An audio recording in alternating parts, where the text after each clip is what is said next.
The night began like any other in the quiet town of Alderwood, a place where people locked their doors more out of habit than necessity. At the end of Maple Lane stood a modest house, the kind you'd walk past without ever noticing. But on this particular night, that house became the center of a mystery that would leave investigators questioning everything they thought they understood about simple, small-town life. Inside, the scene was unsettling not because of what happened, but because of what didn't happen. The door was locked from the inside, the windows were sealed, and nothing in the room looked disturbed. The victim, a quiet, private person named Rohan Hale, had been found lying beside their desk, as if they had simply stopped in the middle of writing something important. There were no signs of struggle, no broken objects, and nothing missing. It was as if the room itself was frozen in time, refusing to reveal what had occurred just hours earlier.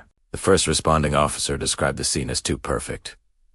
Everything was neat, every item exactly where it should be. Even the books on the shelves were aligned with eerie precision. Yet something felt wrong, a tension in the air, a silence that didn't belong. Investigators began their search, carefully documenting every inch of the room. The desk was checked, the drawers opened, the pockets of Rowan's coat emptied. Nothing pointed toward a break-in or an attack.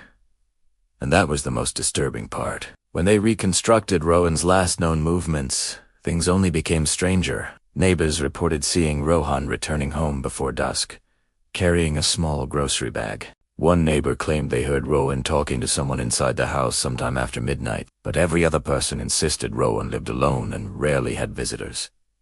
Even more puzzling, the timestamp on Rowan's phone activity didn't match the estimate of when they were found. According to digital logs, Rowan had sent a brief message hours after investigators believed the incident occurred. The message wasn't directed to anyone, just a saved draft that read, "They re already inside." Authorities considered the possibility of someone hiding in the house, but there were no footprints, no fingerprints out of place, and no signs that anyone else had entered or left. It was as if the house itself had swallowed the truth. Then came the clue that changed everything. A single key, placed neatly under Rowan's chair, where no one would normally keep one. It didn't match any door in the house. Investigators ran tests, traced manufacturers, searched local buildings. Nothing. The key belonged nowhere, and yet it had somehow ended up directly under Rohan, positioned almost as if it were meant to be found. That one misplaced object cracked open an entirely new theory.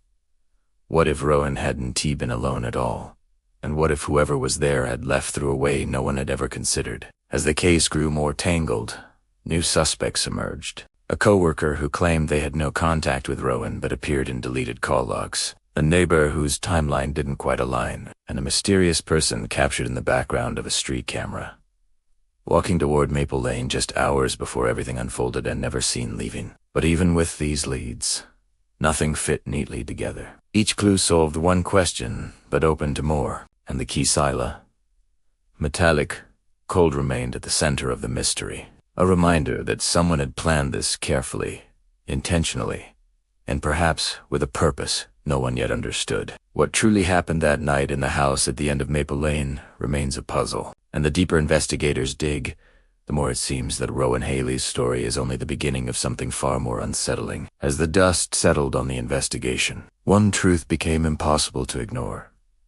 The house on Maple Lane still holds more questions than answers. Every clue uncovered only seemed to twist the story further, suggesting that whoever was behind this had planned each step with chilling precision. And that lonely key, silent, unexplained, belonging to no door investigators could find, continues to sit in an evidence box, waiting for the day someone finally understands what it unlocks. Maybe Rohan Hale was trying to warn someone with that unfinished message. Maybe the visitor the neighbor heard was never meant to be discovered. Or maybe the real story lies somewhere investigators haven't even looked yet. What happened inside that sealed room remains a mystery that refuses to settle, a puzzle missing its final piece. And as theories continue to surface and new details slowly come to light, one question continues to haunt everyone who's followed this case.